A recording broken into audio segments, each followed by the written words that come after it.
Bonjour tout le monde. Aujourd'hui, nous revenons avec Elon Musk qui maintenant menace de nommer et faire honte aux annonceurs qui boycottent Twitter.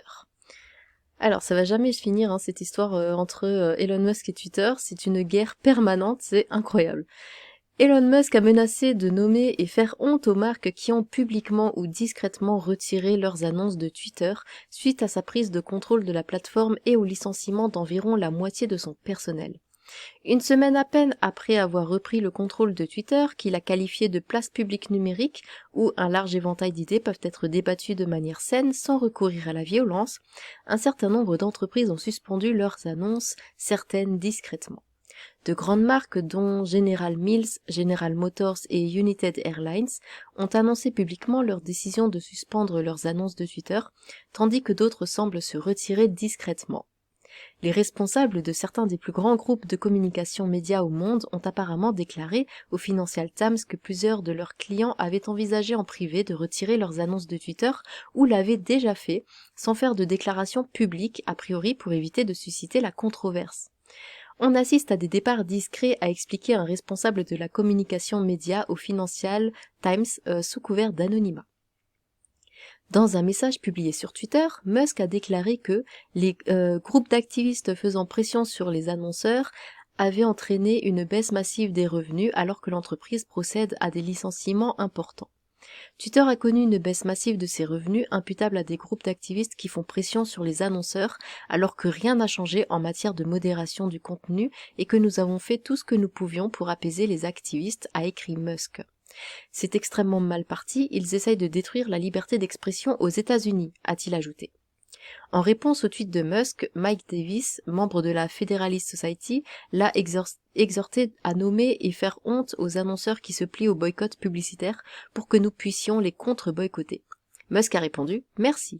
Le nom et la honte thermonucléaire sont exactement ce qui se produira si cela continue. » Certaines entreprises choisissent d'adopter une approche prudente, selon Martin Sorel, fondateur du géant publicitaire WPP et président de S4 Capital qui s'est exprimé lors du Web Summit à Lisbonne, au Portugal, en début de la semaine.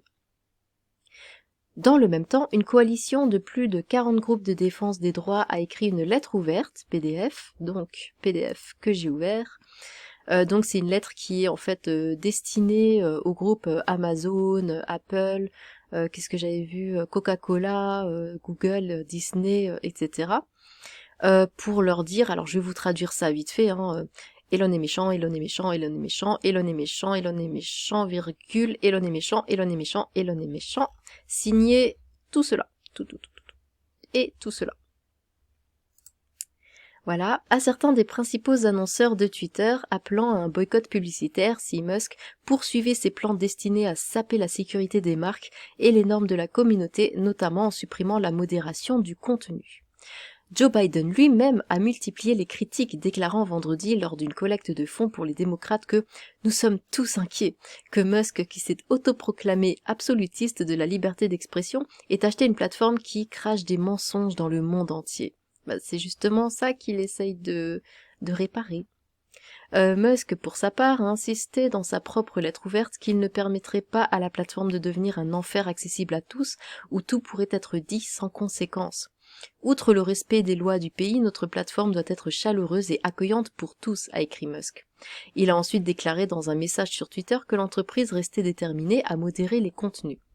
Pour être parfaitement clair, l'engagement ferme de Twitter en matière de modération des contenus ne changera absolument pas, a-t-il écrit. En réalité, pour l'heure, nous avons vu les discours haineux chuter sous les normes que nous nous étions fixées, contrairement à ce que vous pourriez lire dans la presse, a-t-il ajouté. Le responsable de la sécurité et de l'intégrité de Twitter, Yael Ross, a déclaré dans un fil de tweet vendredi que le volume quotidien des actions de modération de Twitter était resté stable. Avec le vote anticipé en cours aux États-Unis, nos efforts en matière d'intégrité des élections, notamment la désinformation préjudiciable qui peut anéantir le vote et le combat contre les opérations d'information de l'État, restent une priorité absolue, a écrit M. Ross. Selon lui, les licenciements annoncés par Musk n'ont touché qu'environ 15% du groupe Trust and Safety de Twitter. Alors que nous avons dit au revoir à des amis et collègues incroyablement talentueux hier, nos capacités de modération de base restent en place, a-t-il ajouté. Avant même d'acheter Twitter pour environ 44 milliards de dollars, Musk avait fait allusion à des suppressions de postes, expliquant aux employés lors d'une réunion publique cet été qu'il fallait rationaliser les effectifs chez Twitter. Plus récemment, Musk a défendu sa décision de procéder à des licenciements massifs en affirmant qu'il n'avait pas le choix, car Twitter perdait plus de 4 millions de dollars par jour. Toutes les personnes licenciées se sont vues offrir 3 mois d'indemnité de licenciement, soit 50% de plus que ce que la loi exige, a ajouté Musk, mais ça, on l'avait vu dans une précédente vidéo. Alors, sinon, à côté de ça, il avait tweeté, du coup, où est-ce que c'était... Là.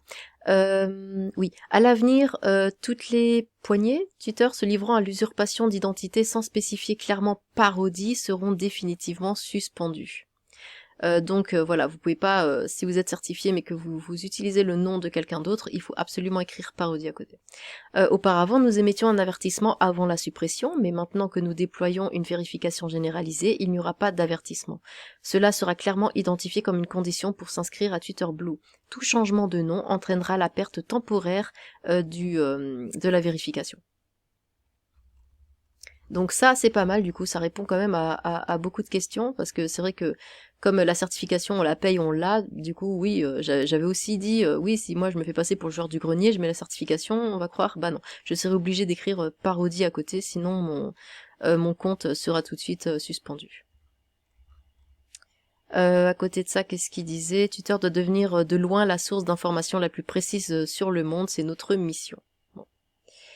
Et à côté, j'étais tombée sur un tweet qui m'avait fait beaucoup rire. Alors c'est une blague, hein, c'est pas vrai du tout, mais ça m'a fait rire. Donc alors breaking, Elon Musk dit que les journalistes avec les pronoms il, eux, donc they, them, hein, dans la bio paieront des frais mensuels de 16 $ au lieu de 8 $ standard pour les vérifications, car ils s'identifient comme plusieurs personnes.